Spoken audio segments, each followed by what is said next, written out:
Hello everyone, welcome back to our channel. आज की इस वीडियो में हम सॉल्व करेंगे chapter number 3, pair of linear equations in two variables का क्वेश्चन नंबर 1, जो कि है एक्सरसाइज 3.1। राइट, तो सॉल्व करते हैं। क्वेश्चन क्या कह रहा है हमसे, क्वेश्चन को पढ़ते हैं और फिर समझते हैं। ओके, मैं बहुत आराम से और आसान तरीके से आप लोगों को समझाने की पूरी पूरी कोशिश करूंगा, क्योंकि ज़्यादातर बच्चों को स्टेटमेंट से क्वेश्चन बनाने में, मीन्स इक्वेशन बनाने में बहुत दिक्कत होती है। तो क्वेश्चन को आराम से करेंगे, एक एक चीज़ मैं आपको समझाऊंगा, तो समझते रहिए। ओके, और समझने की कोशिश भी कीजिए, क्योंकि जब तक आप अपनी तरफ से खुद कोशिश नहीं करेंगे तो आप वो काम नहीं कर पाएंगे। ओके, सो क्वेश्चन पढ़ते हैं। Aftab tales his daughter, 7 years ago I was 7 times as old as you were then। Aftab अपनी बेटी को क्या कहता है कि 7 साल पहले मैं तुम्हारी उम्र का 7 गुना था। ठीक है। ऑल्सो 3 years फ्रॉम नाउ, अब से 3 साल बाद, I will be 3 times as old as you will be. मतलब आफ्ताब कह रहा है अपनी बेटी को कि अब से 3 साल बाद वो अपनी बेटी की उम्र का 3 गुना हो जाएगा। 3 साल बाद 3 गुना हो जाएगा।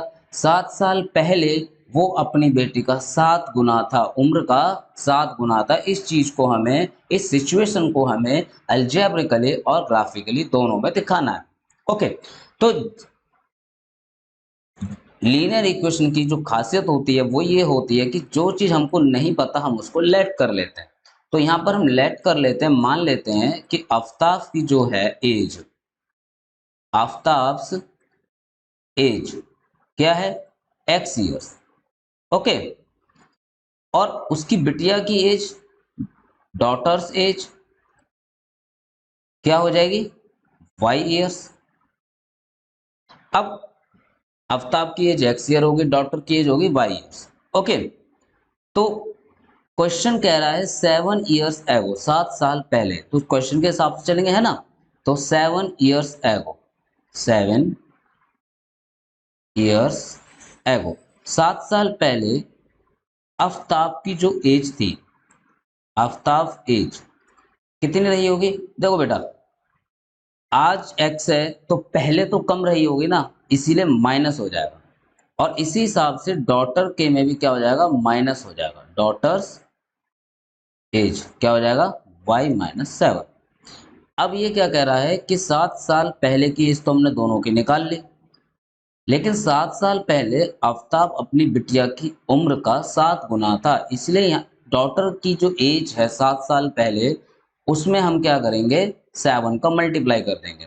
ओके, अब यहाँ से हम इक्वेशन बनाते हैं। 7 - x - 7 इक्वल्स टू 7y - 49।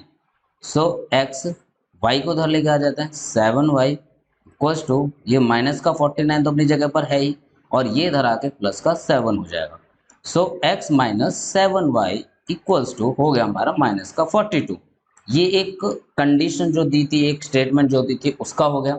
अब हम बात करते हैं सेकंड कंडीशन और सेकंड स्टेटमेंट की।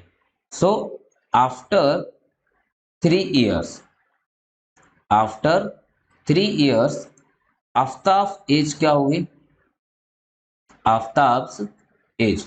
अब 3 साल बाद, देखिए बाद में जो उम्र होती है वो बढ़ती है, पहले की कंडीशन में उम्र घटती है, बाद की कंडीशन में उम्र बढ़ती है। तो वो हो जाएगी x+3। इसी हिसाब से डॉटर्स एज जो होगी, डॉटर्स एज वो भी कितनी हो जाएगी, y+3, y+3।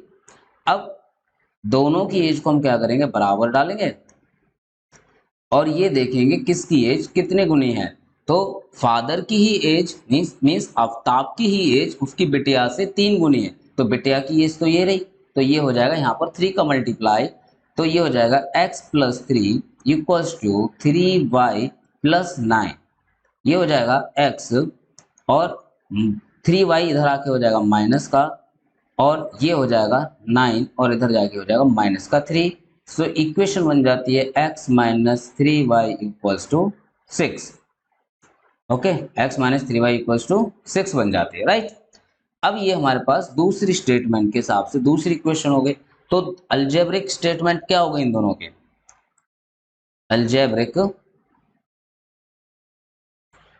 जो रिप्रेजेंटेशन है, हमने अलजेब्रिकली जो उसको रिप्रेजेंट किया है वो क्या हो गया, algebraic representation.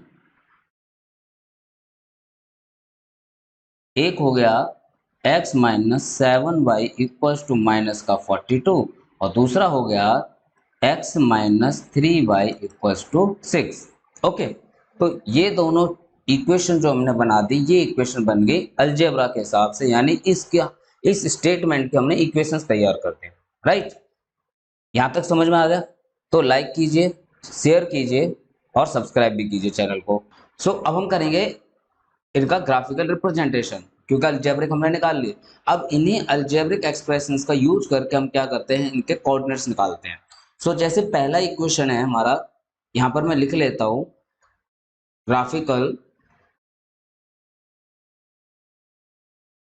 Graphical representation, graphical representation. इसके लिए हमने इक्वेशन, जो हमने पहली इक्वेशन आई थी फ्रॉम इक्वेशन 1, क्या थी वो equation, x minus 7y equals to minus 42। इसको हमने x इक्वल्स टू किया था 7y माइनस 42, है ना। अब हम क्या करते हैं, हम यहाँ पर एक बॉक्स बनाते हैं जहाँ पर हमको x और y के वैल्यूज़ लिखने हैं। ठीक है, तो ये जो x और y के वैल्यूज़ आएंगी, ये वैल्यूज़ अपने आप में क्या होंगे, कोऑर्डिनेट्स बन जाएंगे, ऊपर x और नीचे y। तो मैं यहाँ करता हूँ फॉर, जब मैं y की वैल्यू यहाँ पर पुट करता हूँ 6। सो एक इक्वेशन को सॉल्व करते हैं, y की वैल्यू 6 डाल देते हैं, तो हमको यहाँ पर क्या मिलता है, 42 minus 42 equals to 0। That means जब हमने y की वैल्यू 6 पुट की है तो x की वैल्यू 0 आ गई है। सिमिलरली जब हम y की वैल्यू 7 पुट करते हैं तब हमको x की वैल्यू क्या मिलती है, देखिए 7 7 जब 49 माइनस 42 हमको मिल जाती है 7। तो x y की वैल्यू 7 पुट करने पर हमको x की वैल्यू भी क्या मिल गई, 7 मिल गई। ओके, अब दूसरी इक्वेशन के लिए चलेंगे हम फ्रॉम इक्वेशन 2। इक्वेशन 2 क्या है, x minus 3y equals to 6 था, हमने x इक्वल्स टू क्या किया, 3y प्लस 6 किया। यहाँ पर भी हम इसी तरीके से दो डब्बे बना लेते हैं, ओके, जिसमें हमें x और y की वैल्यूज लिखनी है, x और y। अब यहाँ पर ये x के इक्वल टू में है, तो इसलिए हम क्या करेंगे, यहाँ पर फॉर y इक्वल्स टू, मैं यहाँ पर 0 पुट कर देता हूँ। तो जैसे मैं y की वैल्यू 0 पुट करता हूँ तो ये क्या हो जाएगा, 3 इंटू 0 प्लस 6, ये हो जाएगा 0 plus 6 which will be equal to 6। So जब y की वैल्यू 0 पुट की तो x की वैल्यू क्या आ गई, 6 आ गई। अब मैं यहाँ पर y की वैल्यू पुट करूंगा -2, तो जब मैं y की वैल्यू -2 पुट करूंगा तो x की वैल्यू क्या आ जाएगी, x की वैल्यू आ जाएगी हमारी 3 into -2 plus 6 equals to -6 plus 6, जो कि हमारा 0 के बराबर हो जाएगा, है ना, क्योंकि प्लस माइनस वाली वैल्यू सेम कट जाती है, 0 हो जाती है। सो y की वैल्यू -2 पुट करने पर हमको x की वैल्यू 0 मिली। ओके, अब इसी चीज को मैं आपको ग्राफ पर रिप्रेजेंट करके दिखाता हूँ। ओके, हमने क्या किया है, इसको अभी हमने ग्राफिकली रिप्रेजेंट करना है और हमने इसको अलजेब्रिकली रिप्रेजेंट कर रखा है। ठीक है, तो सबसे पहले हम बात करते हैं equation x minus 7y equals to -42 की। ये पहली इक्वेशन है, इसके लिए हम कोऑर्डिनेट्स हमने निकाले हुए हैं। तो x और y का जो पहला कोऑर्डिनेट है वो है 0 6। डैट मीन्स y की वैल्यू जो हमने 6 रखी थी तब x की वैल्यू क्या आई थी, 0 आई थी, है ना। तो हम यहाँ पर इसको लोकेट करेंगे। तो जब x की वैल्यू 0 है, सबसे पहले हम क्या करते हैं, हमेशा x के कोऑर्डिनेट को लोकेट करते हैं। x की 0 है दैट मीन्स एक्सिस पे आ गए, देन y की 6 है तो यहाँ पर आ गए। इसको मैं दे देता हूँ a, तो x 0 y 6, राइट।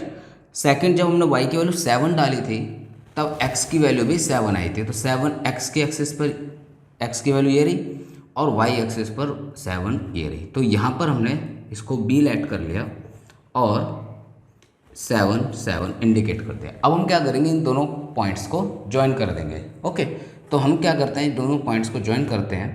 तो हमें क्या मिलेगा, हमें मिलेगी एक स्ट्रेट लाइन। क्यों मिलेगी, क्योंकि ये दोनों पॉइंट्स एक लीनियर इक्वेशन के हैं और लीनियर इक्वेशन के हमेशा जो ग्राफ पर लाइन आती है वो हमेशा स्ट्रेट आती है। सेम इसी तरीके से हम क्या करेंगे, सेकंड इक्वेशन जो कि x minus 3y equals to 6 थी, उसके कोऑर्डिनेट्स को लोकेट करते हैं। तो जब हमने y की वैल्यू 0 डाली थी तब x की वैल्यू 6 आई थी। डैट मीन्स x की वैल्यू 6 है और y की वैल्यू 0, तो x एक्सिस पर आ जाएंगे। इसको दिया मैंने C पॉइंट। ओके, x की वैल्यू 6, y की वैल्यू 0। फिर आ जाते हैं, जब हमने y की वैल्यू -2 डाली थी तब x की वैल्यू 0 आई थी। डैट मीन्स x की वैल्यू 0 पर y की वैल्यू -2, इसको मैंने दिया D पॉइंट। ओके, सो -0 -2। अब हम इसको भी क्या करेंगे, ज्वाइन कर देंगे। जब हम इसको भी ज्वाइन करते हैं तो इसको हम क्या देखते हैं कि ये भी हमको एक स्ट्रेट लाइन की फॉर्म में मिलती है। अब भैया जब दोनों ही हमारे क्या हैं दोनों ही हमारे क्या है, लीनियर इक्वेशन है, और जब लीनियर इक्वेशन है तो क्या होंगे, हमारी लीनियर इक्वेशन को जो ग्राफ पर रिप्रेजेंट करते हैं तो वो as a straight line represent होती है। ओके,